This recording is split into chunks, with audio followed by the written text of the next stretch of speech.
नमस्कार, बहुत बहुत स्वागत और अभिनंदन आप सभी का एबीपी गंगा में। आपके साथ मैं राजेंद्र देव और आप देख रहे हैं हमारा खास शो दिवाली का धन लक्ष्मी मुहूर्त। ग्रहण काल का ग्रह दोष। दिवाली के अगले दिन 1300 साल बाद, दिवाली के 1300 साल बाद सूर्य ग्रहण का संयोग बन रहा है। भारत के कई हिस्सों में सूर्य ग्रहण देखने को मिलेगा। सूतक काल में आपको किन बातों का ध्यान रखना है और आपके भाग्य पर सूर्य ग्रहण के दुर्लभ योग का क्या असर रहने वाला है, ये आपको इस कार्यक्रम में हम बताएंगे।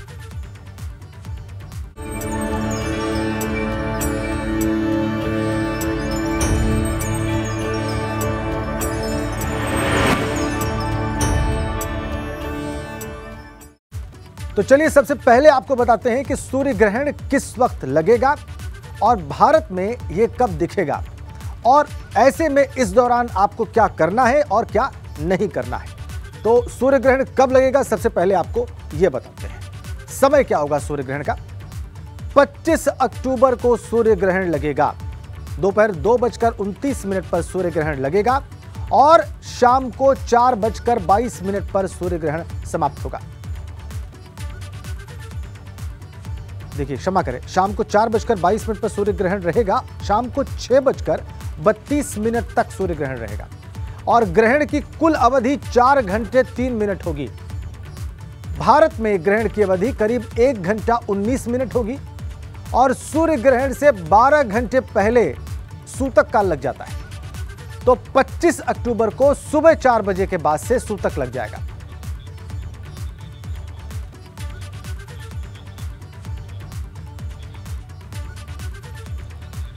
भारत में सूर्य ग्रहण कहां दिखाई देगा, चलिए अब आपको यह बताते हैं। तो पश्चिमी और उत्तरी हिस्सों में सूर्य ग्रहण दिखेगा भारत के। वाराणसी और मथुरा में इसको देखा जा सकेगा। नई दिल्ली और बेंगलुरु में इसको देखा जा सकेगा। कोलकाता, चेन्नई और उज्जैन में भी सूर्य ग्रहण दिखेगा। यह वो स्थान है जहां पर भारत में सूर्य ग्रहण दिखाई देगा। अब आपको बताते हैं कि क्या करें सूर्य ग्रहण, क्या किया जा सकता है सूर्य ग्रहण में, आइए आपको बताते हैं। तुलसी के पत्तों का खाने और पूजा में इस्तेमाल करें। इस दौरान अपने इष्ट देव का ध्यान करें और ग्रहण के बाद ही कुछ खा पी सकते हैं आप। ग्रहण के बाद स्नान और दान करें, यह किया जा सकता है सूर्य ग्रहण के दौरान। अब आपको बताते हैं कि सूर्य ग्रहण के दौरान क्या न किया जाए, क्या फॉरबिडन है। तो ग्रहण को खुली आंखों से आप ना देखें। ग्रहण के दौरान अग्नि कर्म और स्नान न करें। पूजा पाठ, धार्मिक अनुष्ठान और शुभ कार्य न करें और घर में रखी भगवान की मूर्तियों को भी न छुएं। ग्रहण के दौरान गर्भवती स्त्रियां घर से बाहर न निकलें। गर्भवती सिलाई, कढ़ाई, नुकीली चीज के इस्तेमाल से बचें। ग्रहण के दौरान चाकू, छुरी का इस्तेमाल न करें। ये चीजें ना करने की हैं जो आपकी स्क्रीन पर लिखी हुई हैं। ये कार्य आपको नहीं करने हैं। क्या योग बन रहा है सूर्य ग्रहण पर, क्या ग्रहीय स्थिति है, आइए आपको बताते हैं। दिवाली के अगले दिन सूर्य ग्रहण का योग 1300 साल बाद बन रहा है और ग्रहण के समय 4 ग्रह अपनी ही राशि में मौजूद रहेंगे। बुध, गुरु, शनि, शुक्र, ये तमाम ग्रह हैं जो अपनी अपनी राशि में मौजूद रहेंगे। शनि मकर राशि में रहेगा, गुरु अपनी मीन राशि में रहेंगे, बुध कन्या राशि में रहेंगे और शुक्र तुला राशि में रहेंगे। ये 4 ग्रह अपनी ही राशि में कल रहेंगे सूर्य ग्रहण के दौरान।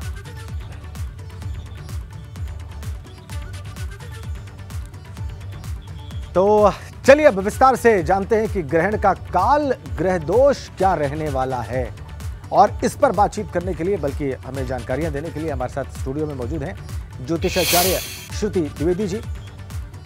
श्रुति जी, बहुत स्वागत आपका एबीपी गंगा में।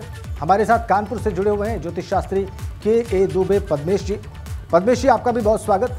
इसके अलावा वाराणसी से आचार्य पंडित विष्णुपति शास्त्री हमारे साथ जुड़े हुए हैं।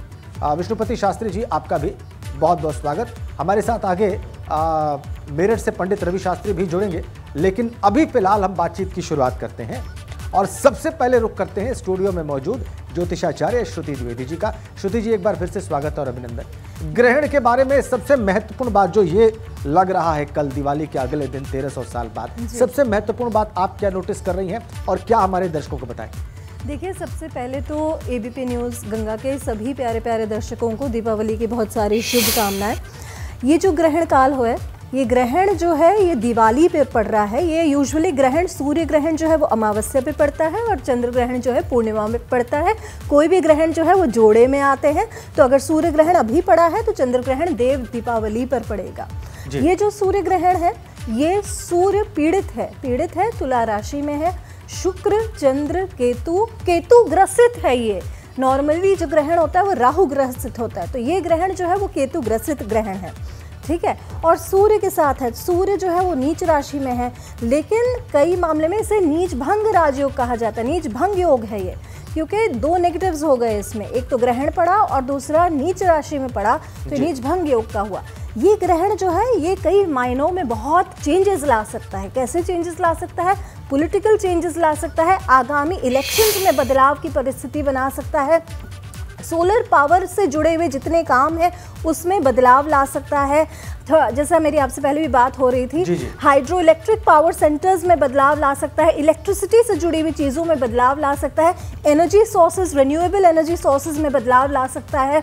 और जितने विश्वव्यापी बड़े नेता हैं और खासकर महिला नेता जो बहुत बड़ी हैं विश्वव्यापी स्तर पर, उनमें से कई नेताओं के साथ कहीं ना कहीं चैलेंजेस हमको देखने को मिलेंगे।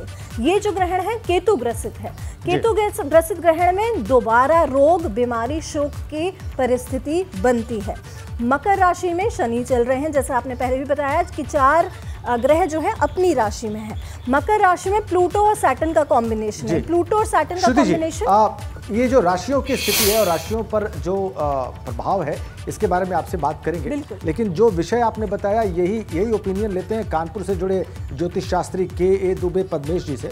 पद्मेश जी, आपका क्या विचार है, ये ग्रहण किस तरीके से इसका जो है प्रभाव पड़ने वाला है सामान्य मानव जीवन पर, और क्या महत्वपूर्ण आप नोट कर रहे हैं? लगातार 2 ग्रहणों का पड़ना कहीं बड़ी समस्याओं को देने वाला है। और सूर्य ग्रहण और चंद्र ग्रहण दोनों ही ग्रहण भारत में दिखाई देंगे। महाभारत के काल में कार्तिक मास में 2 ग्रहण पड़े थे और उसके आपने परिणाम देखे। तो ये मानव जात के लिए कहीं न कहीं कुछ न कुछ समस्याएं देगा, और इस समस्याओं का कहीं महंगाई की समस्या होगी, कहीं मंदी की समस्याएं होगी, कहीं किसी प्रकार से बीमारियों की समस्याएं होंगी, लेकिन एक रचनात्मक प्रयास भी होगा। शासन सत्ता की ओर से कुछ न कुछ नई गाइडलाइन भी मिलेंगी, जिससे आम आदमी को लाभ मिलने की संभावना है। जो लोग बेरोजगार हैं उनको रोजगार की दिशा में सफलता मिलेगी। कई स्थानों पर इसका लाभ आम आदमियों को भी मिल सकता है, जो सामान्य व्यक्ति के लिए लोग हैं उनको भी लाभ मिले। लेकिन शुक्र का केतु के साथ होना बहुत अच्छी बात नहीं है। ये महिलाओं के लिए कुछ न कुछ समस्याएं देने वाला होगा। कोई न कोई इस प्रकार की घटनाएं हो सकती हैं जो बहुत अच्छी नहीं कही जा सकती है, समाज विरोधी घटनाओं को देने वाला हो सकता है। लेकिन एक अच्छी सी बात यह है कि शनि का मार्गी होना और बृहस्पति का अपनी ही राशि पर होना, तो इसके कारण से प्रशासनिक जो कार्रवाइयाँ होंगी, प्रशासनिक जो लोग होंगे उनमें परिवर्तन होगा, और इन दिशाओं पर इस प्रकार के लोगों के नियंत्रण करने में भी सफलता मिलेगी। दूसरी बात जो ग्रहण की एक स्पष्ट आ रही है, दोनों 2 पक्षों का ग्रहण है, यानी कार्तिक कृष्ण पक्ष का और कार्तिक शुक्ल पक्ष का। अमावस्या और पूर्णिमा को ही ग्रहण का, पूर्णिमा पर चंद्र ग्रहण होगा, और सूर्य ग्रहण जो है कल भी अमावस्या का आधा पर्व अमावस्या ही होगा, उदया तिथि अमावस्या की ही कल है। और स्वाति का, चूँकि राहु का नक्षत्र स्वाति है, तो स्वाति के कारण से कहीं न कहीं राजनैतिक मान्यताएं, राजनैतिक अस्थिरताएं, राजनैतिक तमाम प्रकार के समीकरण भी को प्रभावित करेगा ये ग्रहण। जी, ठीक है। आप हमारे साथ वाराणसी से आचार्य पंडित विष्णुपति त्रिपाठी जी भी जुड़े हुए हैं। विष्णुपति त्रिपाठी जी, बहुत स्वागत आपका एबीपी गंगा पर। फिर से दो लोगों के विचार हमने देखे। आप हमारे दर्शकों को ये बताएं कि इन स्थितियों में सामान्य मानव को क्या करना चाहिए और क्या नहीं करना चाहिए। आपकी आवाज स्पष्ट नहीं आ रही है। विष्णुपति जी, आपको मेरी आवाज मिल रही है?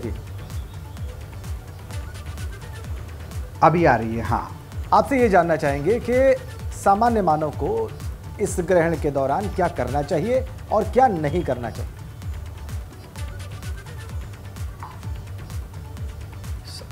सभी मानवों के लिए ग्रहण काल में संभव हो सके तो देव आराधना करना चाहिए।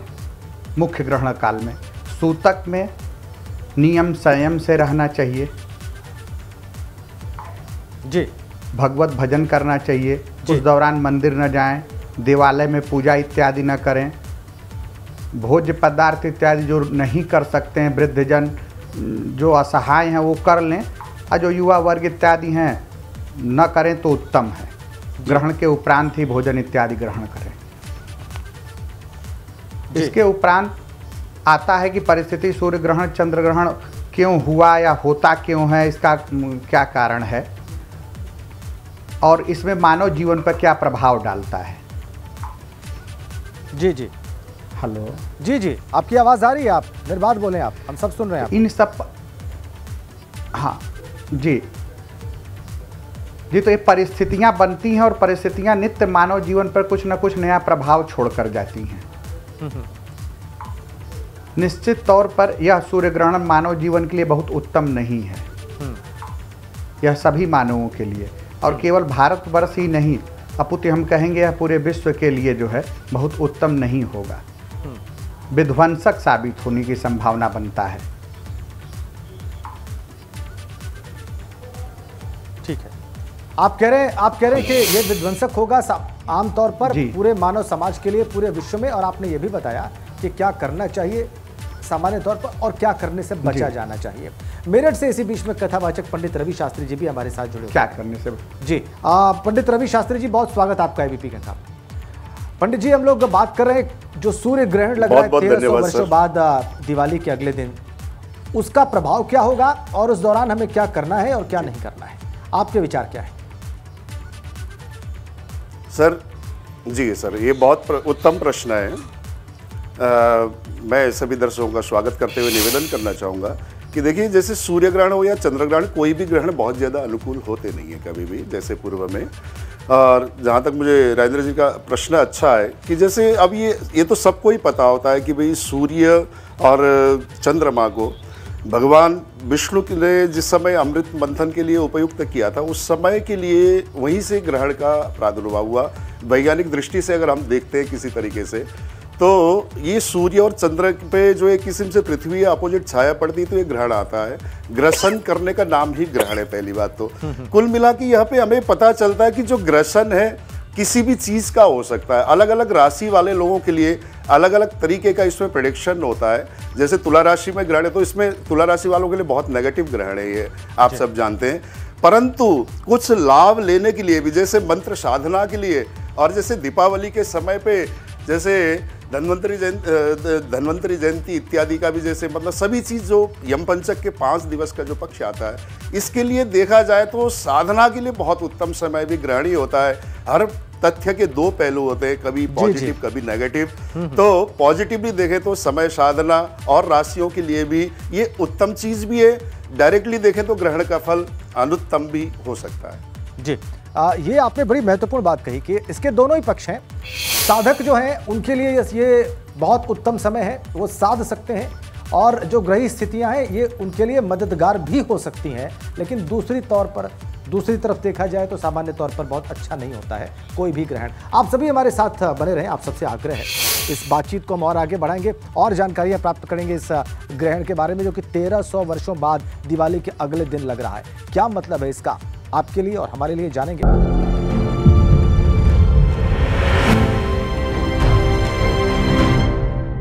जो सूर्य ग्रहण का योग बन रहा है दिवाली के अगले दिन 1300 साल बाद, उसके अर्थ क्या हैं, उसके मतलब क्या है, क्या करना है, क्या नहीं करना है, इस पर हम ज्योतिष शास्त्रियों से बातचीत कर रहे हैं।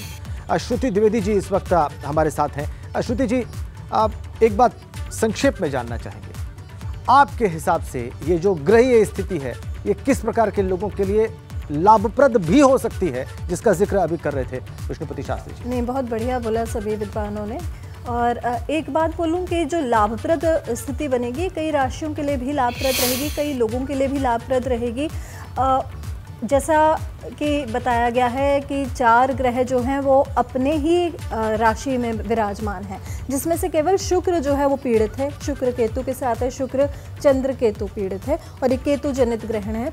इसमें से जो राशियां बहुत धन लाभ की परिस्थिति भी लाएंगी वो अलग रहेंगी, और ऐसे लोग जो एजुकेशन से जुड़े हुए हैं, फाइनेंस सेक्टर से जुड़े हुए हैं, लॉ से जुड़े हुए हैं, इनके लिए ये बेनिफिशियल रहेगा। जो लोग मैन्युफैक्चरिंग इंडस्ट्री से जुड़े हुए हैं उनके लिए ये बहुत लाभप्रद रहेगा।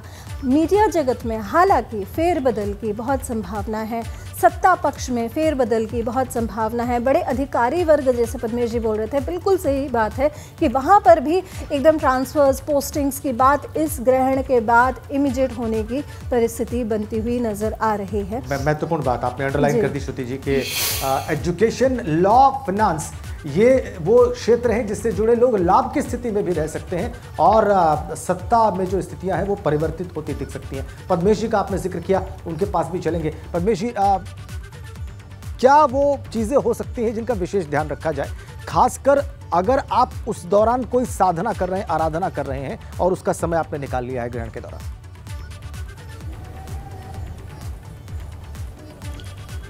जो लोग साधना कर रहे हैं, 2 तरह की साधनाएं हैं जी। एक तो अपने आप को आत्मशुद्धि के लिए, आत्मचिंतन के लिए, दूसरे मानव जात कल्याण के लिए। आपके गुरु के द्वारा जो भी मंत्र दिया गया है उस मंत्र का जप करें।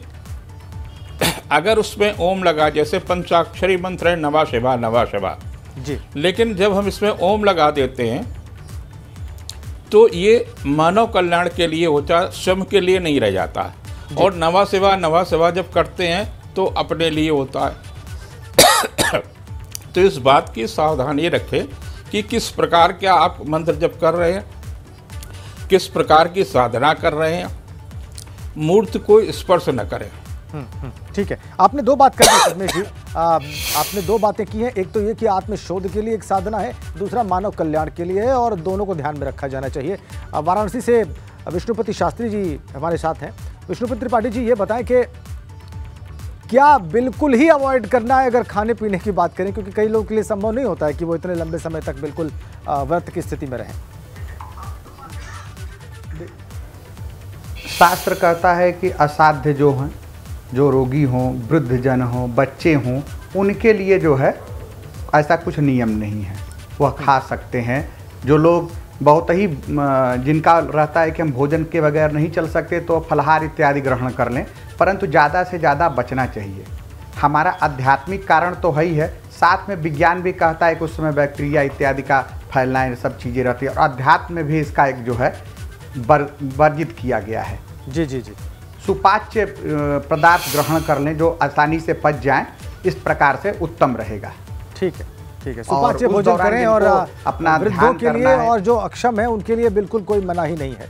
तो ये बात आपकी जो है ये बहुत राहत देने वाली होगी, खासकर गृहिणियों के लिए और घर के जो बुजुर्ग लोग हैं उन सब के लिए और बच्चों के लिए भी। हमारे साथ मेरठ से कथावाचक रवि शास्त्री जी भी हैं और रवि जी ने जाने से पहले भी जब आपने आखिरी बात की थी तो उसमें आपने कहा था कि ये पॉजिटिव भी है, ये नेगेटिव भी है। पॉजिटिव पर ज़रा रोशनी डाल दें बहुत जल्दी से पंडित जी। जी राजेंद्र जी, बहुत अच्छा प्रश्न है आपका। मैं पॉजिटिव पे जल्दी से करता हूँ। वैसे तो सभी विद्वान सर्वाग्रगण्य हैं, प्रणाम करते हुए। देखिए, बहुत सारी चीज़ें होती है सर। जैसे हम लोग पॉजिटिव ये है कि सभी राशि वालों के लिए जो या जिनको पॉजिटिव है नेचुरली ही उनके लिए भी, और जिनको नेगेटिविटी है ना उधर भी मैं दृष्टि डालना चाहूँगा इस बारे में कि जैसे सामान्य तौर से ग्रहण के जैसे सूतक उपरांत जैसे ग्रहण इत्यादि समाप्त हो गए, उसके बाद हम स्नान दान करके इस नेगेटिव पॉइंट को भी पॉजिटिव में कन्वर्ट कर सकते हैं। पहली बात तो आपसे निवेदन करूंगा है ना, किसी को भी बहुत ज्यादा घबराने की आवश्यकता नहीं है ना। बहुत सारे लोग मतलब बहुत पैनिक होते हैं। क्योंकि ये जो बात कही जाती है पंडित रवि जी, ये जो बात कही शुरू में आपने भी और लगभग सभी लोगों ने कि ग्रहण बहुत सामान्य रूप से नकारात्मक ही होता है, इसके जो प्रभाव है वो डिजास्टर्स ही होते हैं। लेकिन बहुत ज्यादा घबराने की जरूरत नहीं है, और ये संभावना हमेशा है कि अगर आप अपनी सोच और मानसिकता सकारात्मक रखें, उस दौरान संयम रखें और साधना की स्थितियां अगर बनती हैं तो करें, तो लाभ भी प्राप्त हो सकता है। बहुत बहुत धन्यवाद आप सभी का, बहुत धन्यवाद। तो आपने देखा जो ज्योतिष शास्त्र के जो विद्वान हैं वो इस ग्रहण के बारे में क्या उनके विचार हैं, और आपने ये भी देखा कि उनका कहना क्या है, आपको करना क्या है, ये भी आपने इस कार्यक्रम में जान लिया। बहुत बहुत धन्यवाद हमारी इस विशेष प्रस्तुति से जुड़ने के लिए।